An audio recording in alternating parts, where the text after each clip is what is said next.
ओम नमो भगवते वासुदेवाय हरे। राधे राधे। जय श्री कृष्ण। कार्तिक माह महात्म्य 30वां अध्याय। कार्तिक मास की कथा करती भव से पार। 30वां अध्याय सुनाऊं, हुई हरि कृपा अपार। भगवान श्री कृष्ण सत्यभामा से बोले, हे प्रिय, नारद जी के वचन सुनकर महाराज पृथु बहुत ही आश्चर्यचकित हुए। अंत में उन्होंने नारद जी का पूजन करके उनको विदा किया। इसलिए माघ, कार्तिक और एकादशी है तीनों व्रत मुझे अत्यधिक प्रिय हैं। वनस्पतियों में तुलसी, महीनों में कार्तिक, तिथियों में एकादशी और क्षेत्रों में प्रयाग मुझे बहुत प्रिय है। जो मनुष्य इंद्रियों पर विजय प्राप्त कर इनका सेवन करता है वह मुझे यज्ञ करने वाले मनुष्य से भी अधिक प्रिय होता है। जो मनुष्य विधि पूर्वक इनकी सेवा करते हैं मेरी कृपा से उन्हें समस्त पापों से छुटकारा मिल जाता है। भगवान श्री कृष्ण के वचन सुनकर सत्यभामा ने कहा कि हे प्रभु, आपने बहुत ही अद्भुत बात कही है कि दूसरे के लिए पुण्य के फल से कलह की मुक्ति हो गई। यह प्रभावशाली कार्तिक मास आपको अधिक प्रिय है, जिससे पतिद्रोह का पाप केवल स्नान के पुण्य से ही नष्ट हो गया। दूसरे मनुष्य द्वारा किया हुआ पुण्य उसके देने से किस प्रकार मिल जाता है, यह आप मुझे बताने की कृपा करें। श्री कृष्ण भगवान बोले, हे प्रिय, जिस कर्म द्वारा बिना दिया हुआ पुण्य और पाप मिलता है उसे ध्यानपूर्वक सुनो। सतयुग में देश, ग्राम तथा कुलों आदि पुण्य या पाप मिलता था, किंतु कलयुग में केवल कर्ता को ही पाप तथा पुण्य का फल भोगना पड़ता है। संसर्ग न करने पर भी वह व्यवस्था की गई है और संसर्ग से पाप व पुण्य दूसरे को मिलते हैं, उसकी व्यवस्था भी सुनो। पढ़ना, यज्ञ कराना और एक साथ भोजन करने से पाप पुण्य का आधा फल मिलता है। एक आसन पर बैठने तथा सवारी पर चढ़ने से श्वास के आने जाने से पुण्य व पाप का चौथा भाग जीव मात्र को मिलता है। छूने से, भोजन करने से और दूसरे की स्तुति करने से पुण्य पाप का छठवां भाग मिलता है। दूसरे की निंदा, चुगली और धिक्कार करने से उसका सातवां भाग मिलता है। पुण्य करने वाले मनुष्य की जो कोई सेवा करता है वह सेवा का भाग लेता है और पुण्य उसे देता है। नौकर और शिष्य के अतिरिक्त जो मनुष्य दूसरे से सेवा करवाकर उसे पैसे नहीं देता वह उसके पुण्य का भागी होता है। जो व्यक्ति पंक्ति में बैठकर भोजन करने वाले को पत्तल लांघता है वह उसे अपने पुण्य का छठा भाग देता है। स्नान तथा ध्यान आदि करते हुए मनुष्य से जो व्यक्ति बातचीत करता है या उसे छूता है वह पुण्य का छठवां भाग दे डालता है। जो मनुष्य धर्म के कार्य के लिए दूसरों से धन मांगता है वह पुण्य का भागी होता है। ठीक उसी प्रकार जिस प्रकार कि दान करने वाला पुण्य का भागी होता है, जो मनुष्य धर्म का उपदेश करता है और उसके बाद सुनने वाले से याचना करता है कि वह अपने पुण्य का छठवां भाग उसे दे देता है, तो मनुष्य दूसरों का धन चुराकर उससे धर्म करता है वह चोरी का फल भोगता है और शीघ्र ही निर्धन हो जाता है। और जिसका धन चुराता है वह पुण्य का भागी होता है। बिना ऋण उतारे जो मनुष्य मृत्यु को प्राप्त होता है उनको ऋण देने वाले सज्जन पुरुष पुण्य के भागी होते हैं। शिक्षा देने वाला, सलाह देने वाला, सामग्री को जुटाने वाला तथा प्रेरणा देने वाला, यह पाप और पुण्य के छठे भाग को प्राप्त होते हैं। राजा प्रजा के पाप पुण्य के षष्ठांग का भोगी होता है।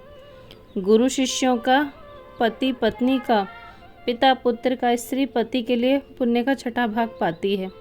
पति को प्रसन्न करने वाले आज्ञाकारी स्त्री पति के लिए पुण्य का आधा भाग ले लेती है। जो पुण्यात्मा प्राय लोगों को दान करते हैं वह उनके पुण्य का छठा भाग प्राप्त करते हैं। जीविका देने वाला मनुष्य जीविका ग्रहण करने वाले मनुष्य के पुण्य के छठे भाग को पाता है। इस प्रकार दूसरों के लिए पुण्य अथवा पाप बिना दिए भी दूसरे को मिल सकते हैं, किंतु यह नियम जो कि मैंने बताया है ये कलयुग में लागू नहीं होते। कलयुग में तो एकमात्र कर्ता को ही अपने पाप व पुण्य भोगने पड़ते हैं। इस संबंध में एक बड़ा पुराना इतिहास है जो पवित्र भी है और बुद्धि प्रदान करने वाला है, उसे ध्यानपूर्वक सुनो। इति कार्तिक मास महात्म्य 30वां अध्याय समाप्त।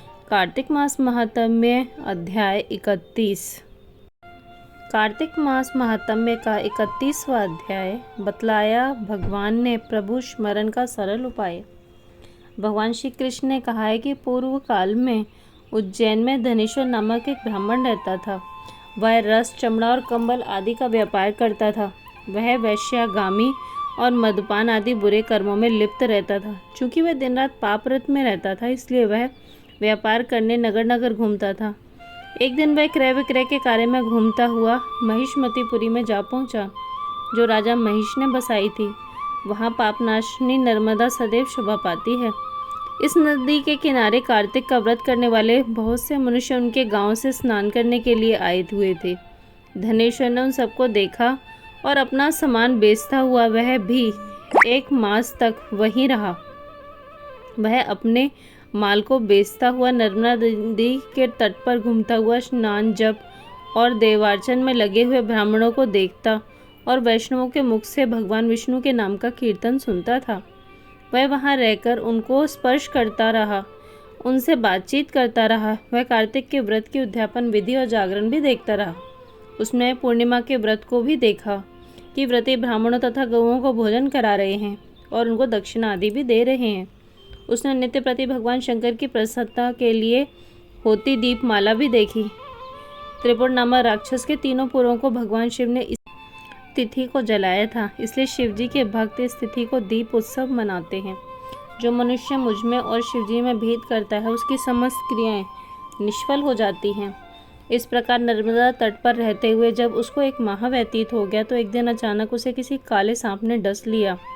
इससे विहल होकर वह भूमि पर गिर पड़ा। उसकी यह दशा देखकर वहाँ के दयालु भक्तों ने उसे चारों ओर से घेर लिया और उसके मुंह पर तुलसी दल मिश्र जल के छींटे देने लगे।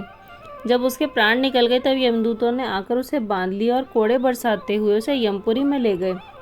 उसे देखकर चित्रगुप्त ने यमराज से कहा कि इसने बाल्यावस्था से लेकर आज तक केवल बुरे कार्य ही किए हैं। इसके जीवन में तो पुण्य का लेश मात्र भी दृष्टिकोण नहीं होता। यदि मैं पूरे 1 वर्ष तक भी आपको सुनता रहूं, तो भी इसके पापों की सूची समाप्त नहीं होगी। यह महापापी है, इसलिए इसको 1 कल्प घोर नरक में डालना चाहिए। चित्रगुप्त की ये बात सुनकर यमराज ने कुपित होकर कालनेमी के समान अपना भयंकर रूप दिखाते हुए अपने अनुचरों को आज्ञा देते हुए कहा कि हे प्रेत सेनापतियों, इस दुष्ट को मुग्धरों से मारते हुए कुंभीपाक नरक में डाल दो। सेनापति ने मुग्धरों से उसका सिर फोड़ते हुए कुंभीपाक नरक में ले जाकर खौलते हुए तेल की कढ़ाई में डाल दिया। प्रेत सेनापतियों ने उसे जैसे ही तेल की कढ़ाई में डाला, वैसे ही वहाँ का कुंड शीतल हो गया। ठीक उसी प्रकार जिस प्रकार पूर्व काल में प्रहलाद जी को डालने से दैत्यों की जलाई गई आग ठंडी हो गई थी। यह विचित्र घटना देखकर प्रेत सेनापति यमराज के पास गए और उनसे सारा वृतांत कहा। सारी बातें सुनकर यमराज भी आश्चर्यचकित हो गए और इस विषय में पूछताछ करने लगे। उसी समय नारद जी वहाँ आए और यमराज से कहने लगे कि सूर्यनंदन, यह ब्राह्मण नरकों का उपभोग करने योग्य नहीं है। जो मनुष्य पुण्य कर्म करने वाले लोगों का दर्शन, स्पर्श और उनके साथ वार्तालाप करता है, वह उनके पुण्य का 6वां अंश प्राप्त कर लेता है।